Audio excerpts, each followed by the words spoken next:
ಸಾಮಾನ್ಯವಾಗಿ ಜನ ಒಂದು ಪ್ರಶ್ನೆ ಕೇಳ್ತಾರೆ, ನಮ್ಗೆ ಯಾಕೆ ಸಮಸ್ಯೆ ಆಗತ್ತೆ? ನೀವು ಏನೇನೋ ಕಾರಣಗಳು ಹೇಳ್ತಿರಲ್ಲ, ನಮ್ಗೆ ಯಾಕೆ ಆಗತ್ತೆ? ಸಾಮಾನ್ಯವಾಗಿ ಕೇಳ್ತಾರ. ಈಗ ನಾವು ಏನಾರು ಒಳ್ಳೇದಾದಾಗ ನನ್ಗೆ ಯಾಕೆ ಒಳ್ಳೇದಾಯ್ತು ಅವ್ನಿಗೆ ಯಾಕಾಗಿಲ್ಲ ಅಂತ ಕೇಳಲ್ಲ, ಅದು ಮನುಷ್ಯ ಗುಣದಲ್ಲಿ ಬರಲ್ಲ. ಬಟ್ ಏನೇ ಕಷ್ಟ ಆದ್ರೂ ಕೂಡ, ಏನೇ ಸಮಸ್ಯೆ ಆದ್ರೂ ನನ್ಗೆ ಯಾಕೆ ಒಳ್ಳೆ ಸಮಸ್ಯೆ ಆಗುತ್ತೆ. ಸೊ ಹಿಂಗೆ ನಾನು ಈಗ ದೃಷ್ಟಿ ದೋಷ ಅನ್ನೋದಾಗ ವೃಶ್ಚಿಕ ರಾಶಿಯವ್ರು ಬಹಳಷ್ಟು ಜನ ಮಾಡ್ಬಿಡ್ತಾರೆ, ನಮ್ಗೆ ಯಾಕ್ರಿ ಕಷ್ಟ ಜಾಸ್ತಿ, ಬಹಳಷ್ಟು ಜನ ಈ ರಾಶಿಯಲ್ಲೇ ಹುಟ್ಟಬಾರ್ದು ಪುಟ್ ಅಂತ ಕಮೆಂಟ್ ಹಾಕಿರ್ತಾರೆ. ವೃಶ್ಚಿಕ ರಾಶಿಯವರಿಗೆ ಯಾಕೆ ದೃಷ್ಟಿ ಜಾಸ್ತಿ, ವೃಶ್ಚಿಕ ರಾಶಿಯವರಿಗೆ ಏನ್ ಸಮಸ್ಯೆ ಜಾಸ್ತಿ, ಈ ವಿಡಿಯೋದಲ್ಲಿ ನಾನು ಪರ್ಟಿಕ್ಯುಲರ್ ಆಗಿ ವೃಶ್ಚಿಕ ರಾಶಿಯವರ ದೃಷ್ಟಿ ದೋಷಕ್ಕೆ ಕಾರಣ ಹಾಗೂ ಪರಿಹಾರ ಎರಡನ್ನೂ ಸಹ ಹೇಳ್ತೇನೆ ಈ ವಿಡಿಯೋದಲ್ಲಿ. ಅಷ್ಟೇ ಅಲ್ಲ, ನೀವು ವೃಶ್ಚಿಕ ರಾಶಿಯವರಾಗಿದ್ರೆ ಏನಾದ್ರು ಕೆಟ್ಟ ಕನ್ಸು ಬೀಳ್ತಾ ಇದೆ, ತುಂಬಾ ಕೆಟ್ಟ ಕನ್ಸುಗಳೇ ಏನೋ ಈ ಮಧ್ಯೆ ಕೆಟ್ಟ ಕನ್ಸುಗಳು ಜಾಸ್ತಿ ಆಗ್ಬಿಟ್ಟಿದೆ, ಅದಕ್ಕೆ ಪರಿಹಾರ, ಕಾರಣ ಹಾಗೂ ಪರಿಹಾರ ಅಂದ್ರೆ ಎರಡು. ಒಂದು ದೃಷ್ಟಿ ದೋಷಕ್ಕೆ ಹಾಗೂ ಇನ್ನೊಂದು ಕೆಟ್ಟ ಕನ್ಸು ಬೀಳ್ಲಿಕ್ಕೆ. ಕಾರಣ ಏನು, ಪರಿಹಾರ ಏನು, ಎಲ್ಲ ವಿವರವಾಗಿ ವಿಡಿಯೋದಲ್ಲಿ ತಿಳಿಸ್ತೀನಿ. ನಮಸ್ಕಾರ, ನಾನು ವಿಠಲ್ ಭಟ್. ನಿಮಗೆ ವಿಡಿಯೋ ಇಷ್ಟ ದಯವಿಟ್ಟು ಲೈಕ್ ಮಾಡ್ಲಿಕ್ಕೆ ಮರಿಬೇಡಿ. ಹಾಗೂ ಒಂದ್ ಹೇಳ್ತೇನೆ, ಪ್ರತಿಯೊಬ್ಬ ವೃಶ್ಚಿಕ ರಾಶಿಯವರಿಗೆ ವಿಡಿಯೋ ರೀಚ್ ಆಗುತ್ತೆ. ಸೊ ಎಲ್ಲರಿಗೂ ಗೊತ್ತಾಗಬೇಕು ಕಾರಣ ಪರಿಹಾರಗಳು. ಸೊ ಅದ್ರಿಂದಾಗಿ ದಯವಿಟ್ಟು ಹೇಳ್ತೇನೆ, ನಿಮ್ಮಲ್ಲಿ ನೀವು ವಾಟ್ಸಪ್, ಫೇಸ್ಬುಕ್, ಮೆಸೆಂಜರ್, ಟೆಲಿಗ್ರಾಮು ಎಲ್ಲಾ ಕಡೆ ನಿಮ್ಮ ಸಾಮಾಜಿಕ ಜಾಲತಾಣಗಳಲ್ಲಿ ವಿಡಿಯೋನ ಶೇರ್ ಮಾಡ್ತಾ ಇರಿ. ಪ್ರತಿಯೊಬ್ಬ ವೃಶ್ಚಿಕ ರಾಶಿಯವರಿಗೆ ಆ ಕಾರಣ ಪರಿಹಾರಗಳು ಗೊತ್ತಾಗ್ಲಿ, ಹಾಗೂ ಅವರು ಪರಿಹಾರ ಮಾಡಿಕೊಂಡು ಒಂದು ಸುಖವಾದ ನೆಮ್ಮದಿಯಾದ ಜೀವನ ಅವರು ಅನುಭವಿಸ್ಲಿಕ್ಕೆ ಅನುಕೂಲವಾಗ್ಲಿ, ನಿಮ್ಮಿಂದ ನಿಮ್ಮೊಂದು ಸಹಾಯ ಆಗ್ಲಿ. ಇನ್ನು ನೀವೇನಾದ್ರೂ ನಮ್ಮ ಚಾನಲ್ಗೆ ಮೊದಲ ಸಲ ಬಂದಿದ್ದೀರಾ ಅಥವಾ ಹಲವಾರು ಬಾರಿ ಬಂದಿದ್ದೀರಾ, ಇನ್ನು ಚಾನಲ್ ಸಬ್ಸ್ಕ್ರೈಬ್ ಮಾಡ್ಕೊಳ್ಳಿ ಅಂದ್ರೆ ದಯವಿಟ್ಟು ಕೆಳಗಡೆ ಸಬ್ಸ್ಕ್ರೈಬ್ ಅಂತ ಬಟನ್ ಅಂತ ಸಬ್ಸ್ಕ್ರೈಬ್ ಮಾಡ್ಕೊಂಡು ಬೆಲ್ ಬಟನ್ ಒತ್ಕೊಂಡು ಆಲ್ ಅಂತ ಮಾಡ್ಲಿಕ್ಕೆ ದಯವಿಟ್ಟು ಮರಿಬೇಡಿ. ಬಹಳ ಪ್ರಮುಖವಾದಂತ ವೃಶ್ಚಿಕ ರಾಶಿಯವರಿಗೆ ಅತ್ಯಂತ ಅವಶ್ಯಕತೆ ಇರತಕ್ಕಂತ ವಿಡಿಯೋಗಳನ್ನ ನಾನು ಮಾಡಿ ಹಾಕ್ತಾನೆ. ಸೊ ಫೇಸ್ಬುಕ್ ಅಲ್ಲಿ ನೋಡ್ತಾ ಇದ್ದಾರೆ ನಮ್ಮ ವಿಡಿಯೋ, ನಮ್ಮ ಪೇಜ್ ನ ಫಾಲೋ ಮಾಡ್ಲಿಕ್ಕೆ ದಯವಿಟ್ಟು ಮರಿಬೇಡಿ. ದೃಷ್ಟಿ ದೋಷ ಯಾಕಾಗುತ್ತೆ ನೋಡಿ, ಮೂಲ ಕಾರಣಗಳಿರುತ್ತೆ. ಅಂದ್ರೆ ನಿಮ್ಮ ವೈಯಕ್ತಿಕ ಜಾತಕದ ಕಾರಣ. ವೃಶ್ಚಿಕ ರಾಶಿಯವರಿಗೆ ದೃಷ್ಟಿ ಆಗ್ಲಿಕ್ಕೆ ಕಾರಣ ಆಗುವ ಗ್ರಹಗಳು ಅಂತ ಒಂದಿಷ್ಟಿರುತ್ತೆ. ಸೊ ಆ ಗ್ರಹಗಳೇನು ಅನ್ನುವಂಥದ್ದು ನಾನು ನಿಮಗೆ ಹೇಳ್ತೇನೆ, ಆಯ್ತಾ? ಅದರಲ್ಲಿ ಬಹಳ ಪ್ರಮುಖವಾದ ಮೊದಲನೆಯ ಕಲ್ಪ್ರಿಟ್ ಅಥವಾ ಎಂತ ಹೇಳ್ತೀವಿ ಸಮಸ್ಯೆ ಅಥವಾ ಗ್ರಹ ಯಾವ್ದಪ್ಪ ನಿಮ್ಗೆ ದೃಷ್ಟಿ ಆಗ್ಲಿಕ್ಕೆ ಜಾಸ್ತಿ ವೃಶ್ಚಿಕ ರಾಶಿಯವರಿಗೆ ಅಂದ್ರೆ ಕುಜಗ್ರಹ ನಿಮಗೆ ರಾಶ್ಯಾಧಿಪತಿಯೂ ಹೌದು, ಕುಜಗ್ರಹ ನಿಮಗೆ ಷಷ್ಠ್ಯಾಧಿಪತಿಯೂ ಹೌದು. ಸೊ ಆದ್ರಿಂದ ನೀವೊಂಥರ ಮ್ಯಾಗ್ನೆಟ್ ಕಬ್ಬಿಣ ಎಳ್ಕೊಂಡಂಗೆ, ನೀವೊಂಥರ ದೃಷ್ಟಿ ದೋಷ ರಪ್ ಅಂತ ಹೇಳ್ಕೊಂಡ್ಬಿಡಿ. ಒಂದು ನಿಮ್ಮ ರಾಶ್ಯಾಧಿಪತಿ. ಸೊ ಆದ್ರಿಂದ ಏನಾಗುತ್ತೆ, ವೃಶ್ಚಿಕ ರಾಶಿಯ ಗುಣ ಸ್ವಭಾವಗಳು ಅಂದ್ರೆ ನಿಮ್ಮ ವೃಶ್ಚಿಕ ರಾಶಿಯವರ ಗುಣ ಸ್ವಭಾವಗಳು, ನಿಮ್ಮ ಗುಣ ಸ್ವಭಾವ ಅಂತ ಇರುತ್ತೆ, ನೀವು ಹಿಂಗಿರೋದು ಅಂತ. ಸೊ ಡೇ ಟು ಡೇ ನೀವು ಹೆಂಗಿರ್ತೀರಿ, ಎಲ್ಲರ ಜೊತೆಗೆ ಹೆಂಗ್ ವರ್ತಿಸ್ತೀರಿ ಅನ್ನೋದು. ಸೊ ನಿಮ್ಮ ಗುಣ ಸ್ವಭಾವಗಳೇ ನಿಮಗೆ ದೃಷ್ಟಿ ಆಗ್ಲಿಕ್ಕೆ ಬಹಳ ಪ್ರಮುಖವಾದಂತಹ ಕಾರಣವಾಗಿ ಬೇಗ ದೃಷ್ಟಿ ಅಟ್ರಾಕ್ಟ್ ಮಾಡ್ಬಿಡುತ್ತೆ. ನೀವೇನು ಮಾಡೋದೇ ಬೇಡ, ಸುಮ್ಮನೆ ನಿಂಪಡೆ ನೀವು ಇದ್ರು ಸಾಕು, ಬೇಗ ದೃಷ್ಟಿ ಆಗ್ಬಿಡುತ್ತೆ. ಹಾಗೂ ಇನ್ನೂ ಒಂದ್ ಹೇಳ್ತೇನೆ, ಹಲವಾರು ಬೇರೆ ಕಾರಣಗಳು ಇದೆ. ನೀವು ಎದ್ದು ಕಾಣ್ತೀರಾ ಔಟ್ ಆಫ್, ಈಗ ಒಂದು 10 ಜನರ ನಡುವೆ ನೀವು ನಿಲ್ಸ್ರೆ ನೀವು ಎದ್ದು ಕಾಣ್ತೀರಾ ಬೇರೆ ಕಾರಣಗಳಿಂದ. ನೀವೆಲ್ಲ ಒಂದು ಪ್ರಾಮುಖ್ಯತೆಯನ್ನ ಪಡೆದುಕೊಂಡು ಬಿಟ್ಟಿರ್ತೀರಾ ಯಾವುದೋ ಒಂದು ಕಾರಣಕ್ಕೆ. ಸೊ ನಿಮ್ಮ ಮೇಲೆ ಎಲ್ಲರ ದೃಷ್ಟಿ ನಿಮ್ಮ ಮೇಲೆ ಇರುತ್ತೆ, ನಿಮಗೆ ದೃಷ್ಟಿ ಆಗ್ತದೆ ನೋಡಿ. ಮೊದಲನೇದಾಗಿ ರಾಶ್ಯಾಧಿಪತಿ ಷಷ್ಠ್ಯಾಧಿಪತಿ ಒಬ್ಬನೇ ಆಗಿರೋದ್ರಿಂದಾಗಿ ವೃಶ್ಚಿಕ ರಾಶಿಯವರಿಗೆ ದೃಷ್ಟಿ ಆಗುತ್ತೆ. ವೃಶ್ಚಿಕ ರಾಶಿಯವರಿಗೆ ಕರ್ಮಾಧಿಪತಿ ರವಿಗ್ರಹನಾಗಿರುತ್ತಾನೆ. ಸೊ ಸಾಮಾನ್ಯವಾಗಿ ವೃಶ್ಚಿಕ ರಾಶಿಯವರು ಸ್ವಲ್ಪ ರಾಜಕೀಯವಾಗಿ ಮುಂದಿರ್ತಾರೆ, ಅಥವಾ ಉದ್ಯೋಗದ ವಿಚಾರದಲ್ಲಿ ಮುಂದಿರ್ತಾರೆ, ಅಥವಾ ಯಾರಿಗೂ ಸಿಗದೆ ಇರತಕ್ಕಂತ ಒಂದಿಷ್ಟು ಉದ್ಯೋಗ ಅವಕಾಶಗಳು, ಸೊ ಬೇರೆ ಅವಕಾಶಗಳು ಅವ್ರನ್ನೇ ಹುಡುಕಿಕೊಂಡು ಬಂತು ಅನ್ನುವ ರೀತಿಯಲ್ಲಿ ಟ್ಯಾಲೆಂಟ್ ಇರುತ್ತೆ ಅವರಿಗೆ. ಅದರಿಂದ ಎಲ್ಲ ಅವರ ಇದ್ದಾಗ ಎಲ್ಲರ ದೃಷ್ಟಿ ಆ ಕಡೆನೆ ಹೋಗುತ್ತೆ. ಸೊ ಆದ್ರಿಂದ ನೀವು ಸೆಂಟರ್ ಆಫ್ ಅಟ್ರಾಕ್ಷನ್ ಆಗ್ಬಿಡ್ತೀರಾ.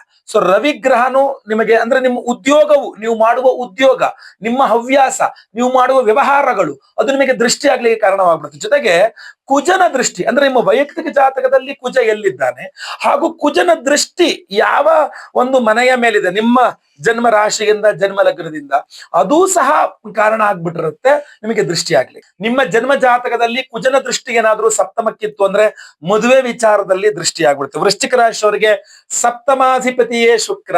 ಸೊ ಏನಾಗ್ಬಿಡುತ್ತೆ, ನಿಮ್ಮ ಲೈಫ್ ಪಾರ್ಟ್ನರ್ ಏನಿದಾರಲ್ಲ, ನಿಮ್ಮ ಬಾಳ ಸಂಗಾತಿ, ನೀವು ವೃಶ್ಚಿಕ ರಾಶಿಯ ಪುರುಷರಾಗಿದ್ರೆ ಸ್ತ್ರೀಯರು ಅಂದ್ರೆ ನಿಮ್ಮ ಹೆಂಡತಿ, ಅಥವಾ ನೀವು ವೃಶ್ಚಿಕ ರಾಶಿಯ ಸ್ತ್ರೀಯರಾಗಿದ್ರೆ ನಿಮ್ಮ ಗಂಡ. ಸೊ ಆತರ ಅವರು ಒಂಥರ ಸೆಂಟರ್ ಆಫ್ ಅಟ್ರಾಕ್ಷನ್ ಆಗಿ ನಿಮ್ಮ ಜೋಡಿಯ ಮೇಲೆ ದೃಷ್ಟಿ ಆಗ್ಬಿಡುತ್ತೆ. ನೀವು ಪವರ್ಫುಲ್, ಅವರು ಒಂಥರ ತುಂಬಾ ಚೆನ್ನಾಗಿದೆ, ನಿಮ್ಮ ಜೋಡಿ ತುಂಬಾ ಚೆನ್ನಾಗಿರುತ್ತೆ. ಸೊ ಅದರಿಂದ ಏನಾಗ್ಬಿಡುತ್ತೆ, ನ್ಯಾಚುರಲಿ ಆಟೋಮೆಟಿಕಲಿ ವೃಶ್ಚಿಕ ರಾಶಿಯವರ ದಾಂಪತ್ಯ ಜೀವನದ ಮೇಲೆ ಎಫೆಕ್ಟ್ ಆಗುತ್ತೆ. ಎಲ್ಲರೂ ನಿಮ್ ಜೋಡಿ ನೋಡಿದಾಗ ನೀವು ಸಾಧನೆ, ಅವ್ರದ್ದು ಏನೋ ಒಂದು ಸ್ವಲ್ಪ ಫೇಮಸ್ ವ್ಯಕ್ತಿಗಳು ಕೂಡ ಆಗುವ ಸಾಧ್ಯತೆ ಇರ್ತದೆ ವೃಶ್ಚಿಕ ರಾಶಿಯವರು ಮದುವೆ ಆಗುವ ವ್ಯಕ್ತಿ. ಯಾಕಂದ್ರೆ ಶುಕ್ರ ಸಪ್ತಮಾಧಿಪತಿ ಆದ್ರಿಂದ ಶುಕ್ರ ಒಂದ್ ಸ್ವಲ್ಪ ಹೊರಗಡೆ ಫೇಮಸ್ ಆಗ್ತಕ್ಕಂಥದ್ದು, ತುಂಬಾ ಚೆನ್ನಾಗಿರ್ತಕ್ಕಂಥದ್ದು, ಎಲ್ಲರನ್ನು ಅವರತ್ತ ಅಟ್ರಾಕ್ಟ್ ಮಾಡ್ಕೊಳ್ತಕ್ಕಂಥ ಏನೋ ಒಂದು ಶಕ್ತಿ ಶುಕ್ರನಲ್ಲಿ ಇರುತ್ತೆ. ಸಪ್ತಮಾಧಿಪತಿಯ ಶುಕ್ರ ಅಂದಾಗ ನಿಮ್ಮ ಬಾಳ ಸಂಗಾತಿಗೆ ಆ ಲಕ್ಷಣಗಳು 100 ಅಲ್ದಿದ್ರೆ ಲಗ್ನ ಬೇರೆ ಬೇರೆ ಆಗಿರೋ ಕಾರಣಕ್ಕೋಸ್ಕರವಾಗಿ ಒಂದ್ 50% ಆದ್ರೂ ಬಂದ್ಬಿಡ್ತು ಅಂದ್ರೂ ದೃಷ್ಟಿ ಆಗ್ಬಿಡ್ತು. ಸೊ ನೋಡು, ಇವಳೇ ಹಿಂಗೆ ಅಂದ್ರೆ ಇವ್ರ ಯಜಮಾನ್ರು ಇನ್ನೂ ಚೆನ್ನಾಗಿರೋ ಸಿಕ್ಬಿಡ್ತು, ಇವ್ರಿಬ್ರು ಮದುವೆ ಆದ್ಮೇಲೆ ಇನ್ನೂ ಅಭಿವೃದ್ಧಿ ಆಗ್ಬಿಟ್ರು, ಹಂಗಾಗ್ಬಿಟ್ರು, ಸೈಟ್ ತಗೊಂಡ್ಬಿಟ್ರು, ಮನೆಗ್ ಮಾಡ್ಬಿಟ್ರು, ಮಕ್ಕಳ ಏನೋ ಒಂದು. ಸೊ ಅದೇನಾಗ್ಬಿಡುತ್ತೆ, ದೃಷ್ಟಿಗೆ ಕಾರಣ ಆಗಿ ಗಂಡ ಹೆಂಡತಿ ಜಗಳ. ಸೊ ಸಪ್ತಮಕ್ಕೆ ಕುಜ ದೃಷ್ಟಿ ಬಂದ್ಬಿಡ್ತು ಅಂತಂದ್ರು ಸಹ ದೃಷ್ಟಿ ಜಾಸ್ತಿ ಆಗಿ ದಾಂಪತ್ಯದಲ್ಲಿ ಕಲಹಗಳು ಉಂಟಾಗ್ಬಿಡುತ್ತೆ, ಗಂಡ ಹೆಂಡತಿ ಜಗಳ. ಇಲ್ಲ ಮದುವೆನೇ ಆಗಿಲ್ಲ, ಮದುವೆಗೆಲ್ಲ ವ್ಯವಸ್ಥೆ ಮಾಡ್ತಾ ಇದ್ದೀರಾ, ಎಲ್ಲ ಆಯ್ತು, ಒಳ್ಳೆ ಹುಡುಗ ಸಿಕ್ಕದ, ಎಲ್ಲ ಕಾರ್ಡ್ ಹಂಚಾಯ್ತು, ಎಲ್ಲ ಆಯ್ತು, ಅಲ್ಲಿಯೂ ಕೂಡ ಸಮಸ್ಯೆ ಏನು, ದೃಷ್ಟಿಯಿಂದಾಗಿ ಆ ಫಿಕ್ಸ್ ಆದ ಮದುವೆ ಕೂಡ ಕ್ಯಾನ್ಸಲ್ ಮಾಡಿಸುವ ತಾಕತ್ತು ದೃಷ್ಟಿಗಿರ್ತದೆ. ಇಲ್ಲ ಲವ್ ಮ್ಯಾರೇಜ್, ಯಾಕಂದ್ರೆ ಸಪ್ತಮಾಧಿಪತಿ ಶುಕ್ರ ಅಲ್ವಾ, ಸೊ ಲವ್ ಮ್ಯಾರೇಜ್ ಆಗುವ ಸಾಧ್ಯತೆಗಳಿರುತ್ತೆ ವೃಶ್ಚಿಕ ರಾಶಿಯವರು. ಆ ಲವ್ ಅಲ್ಲಿ ಕೂಡ ಹಿಂಸೆ ಪ್ರತಿದಿನ, ಇದು ಏನಕ್ಕೆ ಲವ್, ಇದು ಏನ್ ಸಮಸ್ಯೆ, ಪ್ರತಿದಿನ ಇದೊಂದು ಸ್ವಲ್ಪ ಸಮಸ್ಯೆ ಜಾಸ್ತಿ ಆಗೋಯ್ತಲ್ಲ ಈ ಲವ್ ಇಂದಾಗಿ, ಪ್ರೀತಿ ಪ್ರೇಮ ಇತ್ಯಾದಿಗಳ ವಿಚಾರ. ಇದು ಕರ್ಮಸ್ಥಾನಕ್ಕೆ ಕುಜದೃಷ್ಟಿ ಇದ್ರಂತೂ ಮೊದಲೇ ಕರ್ಮಾಧಿಪತಿ ರವಿ ಕರ್ಮಸ್ಥಾನಕ್ಕೆ ಕುಜದೃಷ್ಟಿ ಇದ್ದಾಗ ಸರ್ಕಾರಿ ಉದ್ಯೋಗಗಳ ಸಾಧ್ಯತೆ ಜಾಸ್ತಿ ಇರುತ್ತೆ, ಅಥವಾ ಉತ್ತಮ ಉದ್ಯೋಗದ ಸಾಧ್ಯತೆಗಳು ಜಾಸ್ತಿ ಇರುತ್ತೆ. ನಮ್ಮ ಉದ್ಯೋಗದ ಮೇಲೆ ದೃಷ್ಟಿ, ಅದರಿಂದ ಏನಾಯ್ತು, ಉದ್ಯೋಗದ ಮೇಲೆ ದೃಷ್ಟಿ ಬಿದ್ದಾಗ ನಿಮ್ಮ promotion, salary hike, permanent job ಆಗತಕ್ಕಂಥದ್ದು ಎಲ್ಲ ಸಹ ನಿಮಗೆ ಅದು ದೃಷ್ಟಿಯಿಂದಾಗಿ ಅಡ್ಡಿ ಆಗ್ಬಿಡುತ್ತೆ. ಅಥವಾ ಬರುತ್ತೆ, ಈಗ ನಿಮಗೆ ಜಾಬ್ ಇಲ್ದವರಿಗೆ ಜಾಬ್ ಸಿಗುತ್ತೆ, ಸಿಕ್ಕ ನಂತರ ದೃಷ್ಟಿ ದೋಷದಿಂದಾಗಿ ಆ ಸಿಕ್ಕ ಜಾಬ್ ಅಲ್ಲಿ ನೆಮ್ಮದಿ ಇಲ್ದಂಗ ಆಗ್ಬಿಡುತ್ತೆ. ಸ್ಯಾಲ್ರಿ ಹೈಕ್ ಸಿಗುತ್ತೆ, ಏನ್ ಸಿಕ್ಕ ನಂತರ ಏನ್ ಪ್ರಯೋಜನ, ಏನು ಪ್ರಮಾಣದಲ್ಲಿ ನಿಮಗೆ ಸ್ಯಾಲ್ರಿ ಹೈಕ್ ಆಗಿತ್ತು, ಎಕ್ಸ್ಟ್ರಾ ಮನಿ ಇರುತ್ತಲ್ಲ ಅದು ವೇಸ್ಟ್ ಆಗ್ಬಿಡುತ್ತೆ. ಅಂದ್ರೆ ನಿಮ್ ಖರ್ಚು ಎಲ್ಲೆಲ್ಲೋ ಖರ್ಚಾಗ್ಬಿಡುತ್ತೆ. ಅದರಿಂದ ಏನಾಯ್ತು, ಸ್ಯಾಲ್ರಿ ಹೈಕ್ ಆದ್ರೂ ಪ್ರಯೋಜನ ಇಲ್ಲ, ಸುಮ್ನೆ ದೃಷ್ಟಿ ದೋಷ ತಗೊಳಕ್ ಸ್ಯಾಲ್ರಿ ಹೈಕ್ ಆದಂಗ ಆಯ್ತು.